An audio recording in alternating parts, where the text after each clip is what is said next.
Hey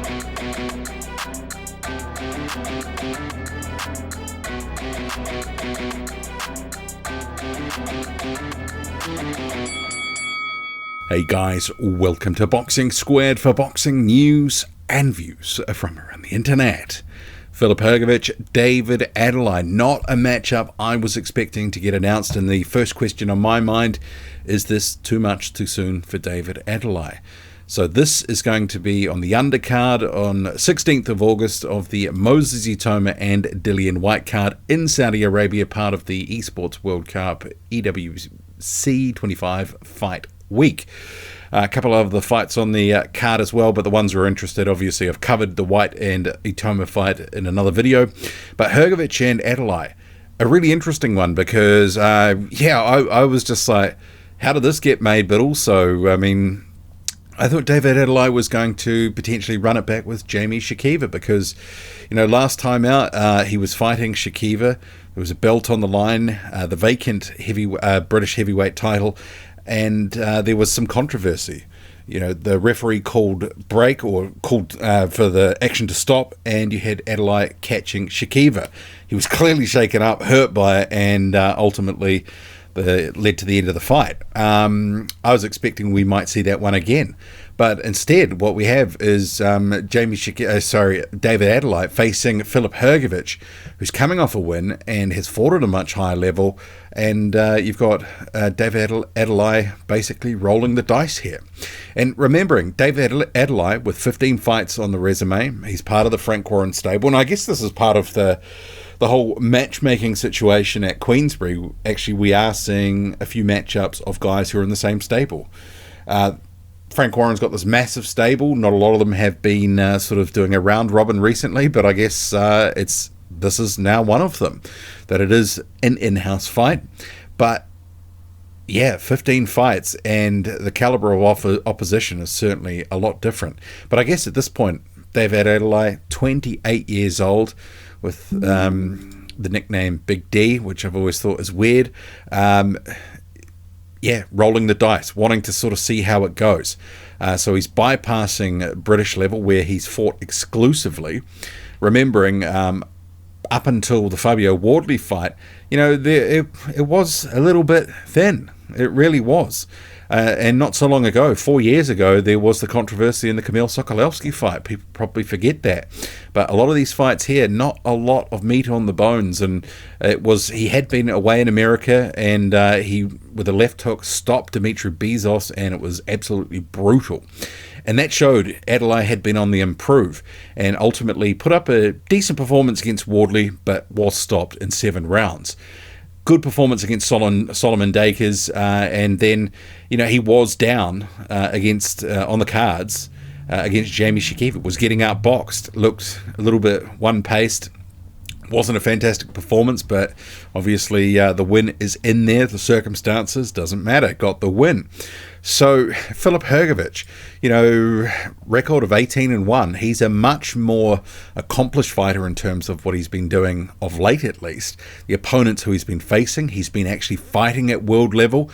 He's ranked number 15 in the world on BoxRec, whereas David Adeleye is ranked at number 33. That doesn't necessarily tell the whole story, but you do have Filip Hrgovic, who was just coming off a win not so long ago in April, was it May, against Joe Joyce.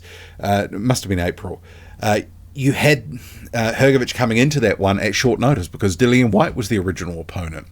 And Hrgovic, at a month's notice, comes in and gets the win. I actually said at the time that was a harder opponent for Joe Joyce. And Filip Hrgovic deservedly got the win there. Joyce just couldn't, kept eating punches all night. But different styles, it's going to be a different fight. And let's face it, Filip Hrgovic, last few years, been a little bit up and down in terms of, some of his in-ring performances. A little bit eccentric in terms of what he's been delivering sometimes. You don't know what you're going to get. Sometimes he looks a little bit spaced out, goes on walkabouts, has looked a bit gassed and uninterested at times. And actually, I was saying ahead of that Joyce fight, we needed to see that Joyce fight just to kind of go, well, where's he really at? Because it was hard to know. And he's had this weird training setup. had multiple trainers, but he's seemingly sort of, sorting that out. But it is a case, I think, I would make him the favourite for this one. He is the taller fighter. He's the longer fighter. And when he chooses to use it, the jab is a very good weapon. When he keeps it long and relies on his boxing, Filip Hrgovic can be a very good fighter to watch. But the last few years, or actually most of his pro career, it has been a case where he kind of has just gone away from a lot of the fundamentals that he was so solid and known for in the amateurs. And I do think that it's a case he's been a little bit too heavy for the sort of style of fighting which I think he's most adept at, where he can utilize the size, his reach, and when he is around 240-ish, I think he is a little bit slicker. He's got a little bit more speed, and I think some of his fights in recent years and tried to make him this power puncher, sort of right hand happy.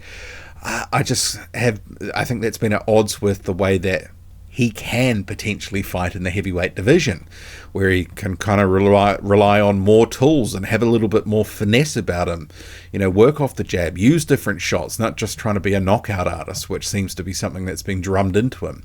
And I think he's one of these guys that coming out of the Olympics had high hopes, really liked what I saw early on, and he has under-delivered.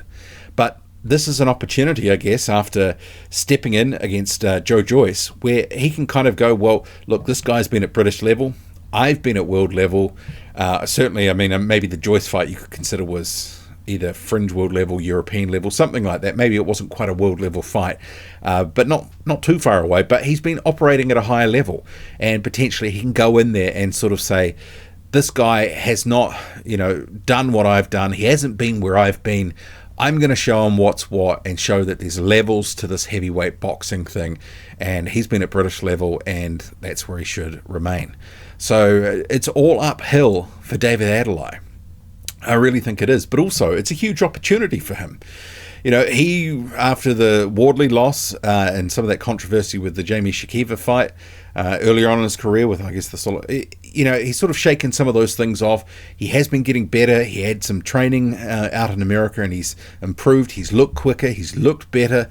But against guys that are long and can box, I think certainly as well, if guys who can sort of put it on a little bit in terms of pushing the pace, I think there is some weaknesses there, and I think he is a guy that can only fight in short bursts. He's not a guy that can sort of fight with you for 3 minutes of a round. But then again, that's not necessarily Hrgovic's game. But I think the taller, longer guy who can land, an array of shots, I'm making Hrgovic the favourite in this one. It's a huge step up, in my view, for David Adeleye for where he's been fighting. If I was to pick, because remember, Fabio Wardley fought Adeleye, stopped him in 7 rounds, I'd pick Hrgovic to beat Wardley. I just think skills pay the bills, and if Hrgovic is relying on his boxing and the stuff that he can be known for, the stuff that he can be good at, if he tries to actually, demonstrate how good he can be at those things, he does have good fundamentals when he wants to use them. He is a tough guy to beat. You've had other guys, including guys earlier in his career, and he does also own a win over Zhang Jilei. That was a very close fight. Some people thought Zhang won, but you can't dispute it. That was a close fight. So, I think at the moment there are a lot of people who are down on Hrgovic, and sometimes what happens in the heavyweight division, some fighters, people sort of almost toss them out and say they're no good anymore. But I think Hrgovic has still got quite a bit to offer, and I think he's got too much for Adeleye, and I do think that he is going to win this one, possibly by stoppage as well. What do you make of it all? Drop a comment loud and often. Hit like, hit subscribe, follow me on Twitter. Boxing_squared. I'm out.